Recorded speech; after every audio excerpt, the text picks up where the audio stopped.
Hey, what's up? It's Jim, and today I'm going to talk about Justice League, the Snyder Cut. I guess the big thing about this movie is, does it work better than the Frankenstein edited together Justice League that we got in theaters? And I think it 100% does work a lot better than that previous version. I will also say that I think it's a little unfair because this is 4 hours and that is like not 4 hours, it's a lot shorter. The comparison doesn't really work because this isn't really what Zack Snyder would have actually released to theaters. Like, there's no way they would release a 4-hour version. So this is sort of like if he had released one and then they let him do one of his director's cuts. This is, I guess, what would have happened is what we're going off of.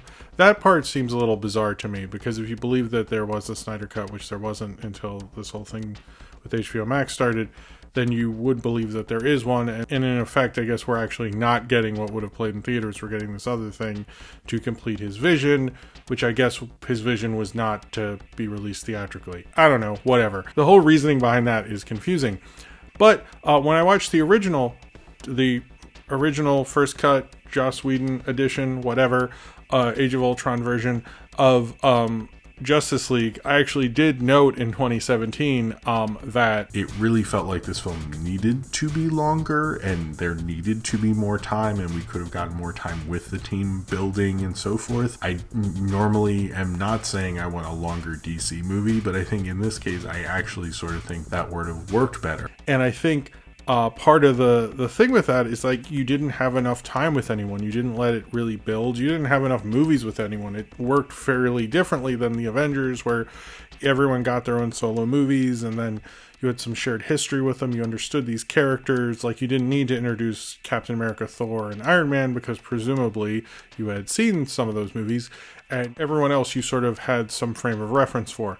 The first one, 3 of the people had been introduced, Wonder Woman, Batman, and Superman, and obviously are like one of the most known fictional characters of all time, and then everyone else didn't when that was released. Now, this is a lot different.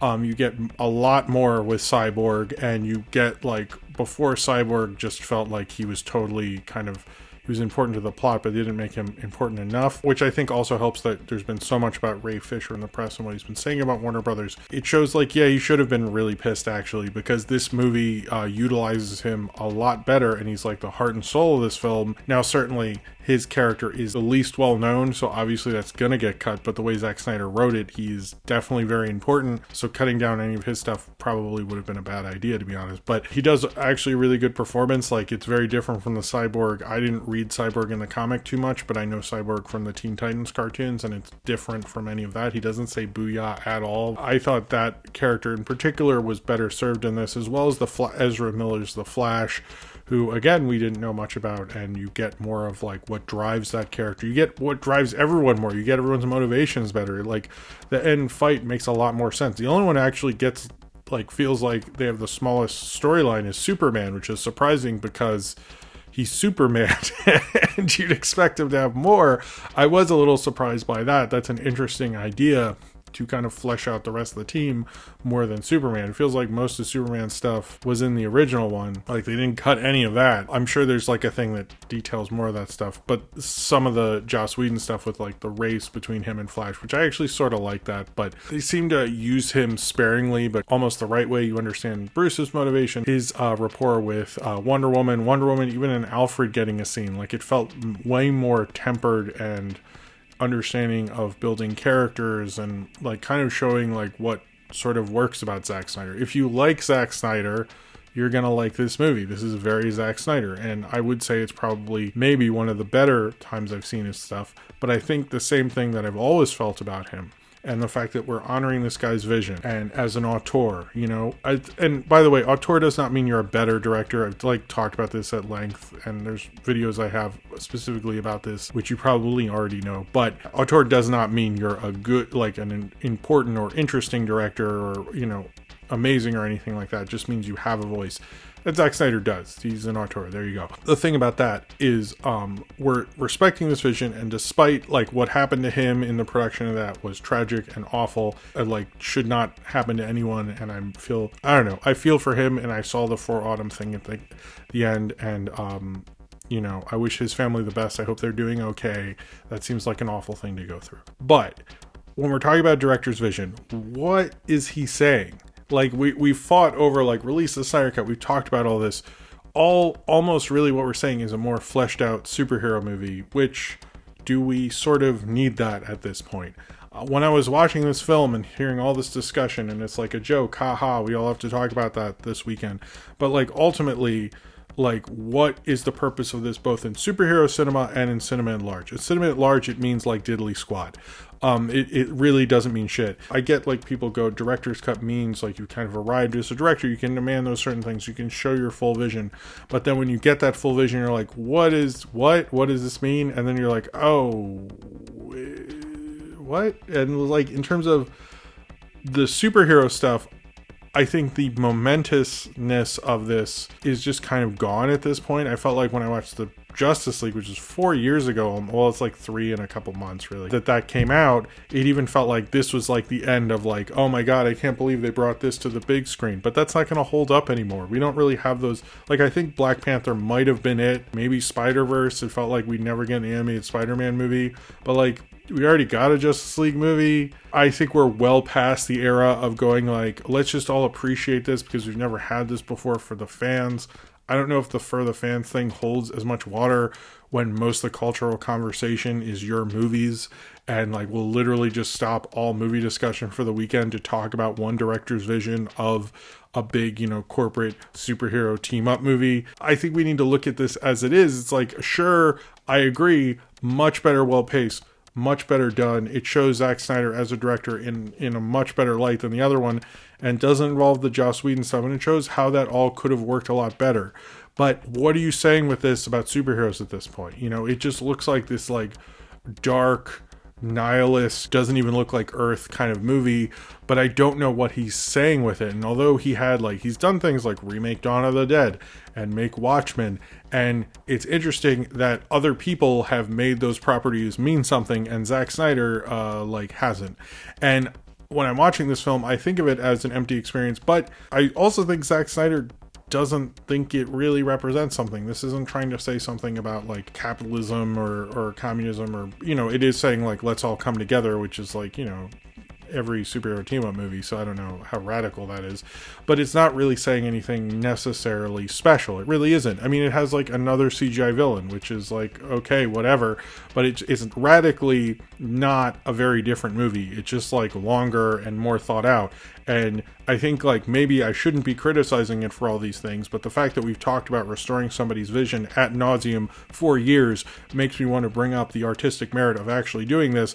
And other than the fact that he did have a major tragedy, and I'm very sorry for that, I think in artistic sense, it sort of just feels like this was maybe not the most worthwhile discussion to have over all this time about what's going on in modern cinema, and we're respecting the vision of a big blockbuster superhero movie thing, and we get it, and it's kind of like, oh cool, another thing. It's nice to watch in quarantine. We don't get a lot of these, but if I was watching, like, $200 million blockbusters every other weekend like we used to when theaters were open, I think this probably would have felt a lot less special. Zack Snyder is visually an interesting director, so I get the meme thing of, like, showing a Joss Whedon thing next to him. Joss Whedon is not a very visual director. It's always been a problem, whether he's canceled or not. I look at this film and I was like, this is fun. It's the best of what I liked about BVS, actually, or Batman vs Superman, where you had the apocalypse stuff I found interesting. I'm sort of interested in the weirdness that the DC universe can do, and it's also interesting that the DC movies get into more weird Jack Kirby shit than the Marvel movies do. I would not have ever expected that, but hey, there you go. I actually do find kind of interesting, but it's sort of like going down this, like, nerd deep dive. It reminds me of, like, I was never as much of a DC kid. I knew friends who were. I'd go through their comics and go, like, whoa, this looks, like, complicated and weird and sort of interesting. And I definitely feel like that, and I think it shows the best of what that sort of style is.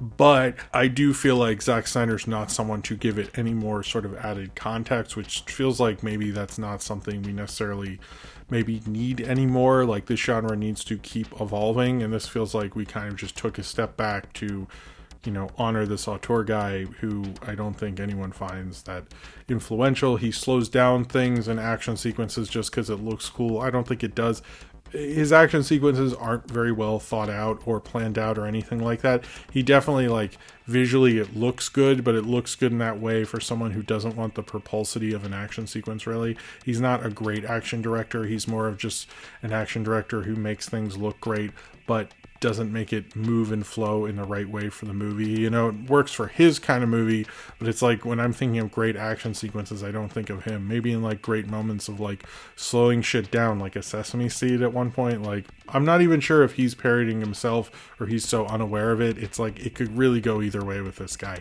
I really liked what he did with the characters. He seemed to understand each of them and their relations to one another. It's more about the Justice League team. The villains don't necessarily work. I'd say Darkseid, whatever, plays very much like a Thanos did in the MCU movies. I know they're like sort of influence one another or whatever, but in terms of comics, but you can feel that in like the early, before you got to the Endgame Infinity War, when you just kind of get references to him and it's like, I'll do this myself, or like him smiling and stuff.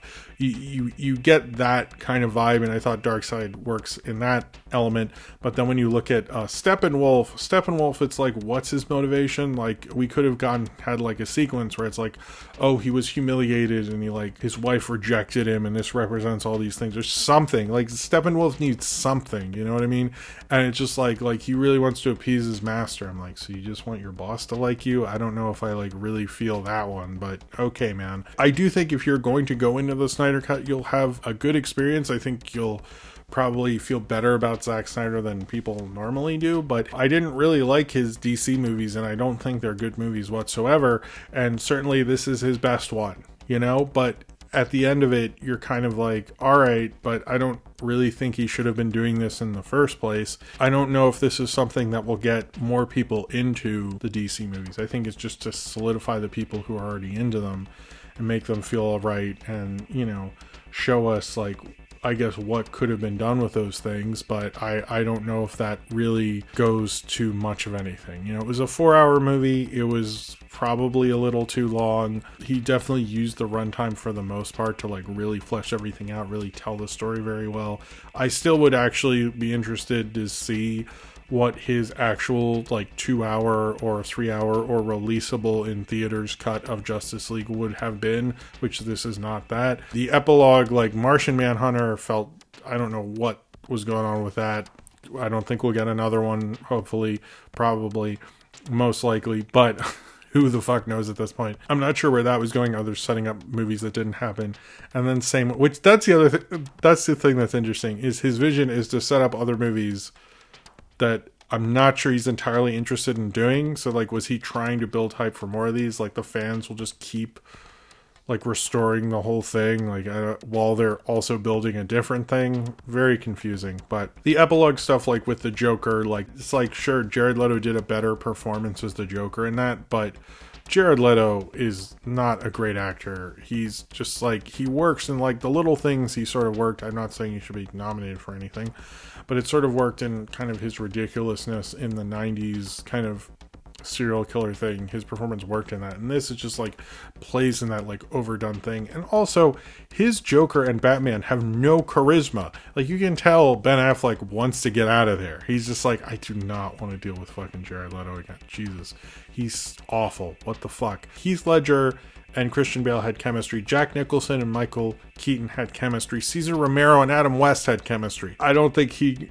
was ever a good Joker. I think he edgelordy, hot topic persona of himself thinks he would be, but he's not. He's not saying anything with his Joker. Even, you know, I didn't like the Joaquin Phoenix Joker movie that much, but Joaquin at least, like, tried to do something with it. He's just sort of like, I'm a little bit of Heath Ledger, I'm a little bit of whatever it is. Just, like, put him in a rocket for 30 seconds and send him to Mars, because I don't want to deal with fucking Jared Leto anymore. And then he, like, fucks with Batman. Like, what was the purpose of that? That was the thing. Is, like, so many of this, like, gave so many things in this film more purpose and more, gives it more meaning.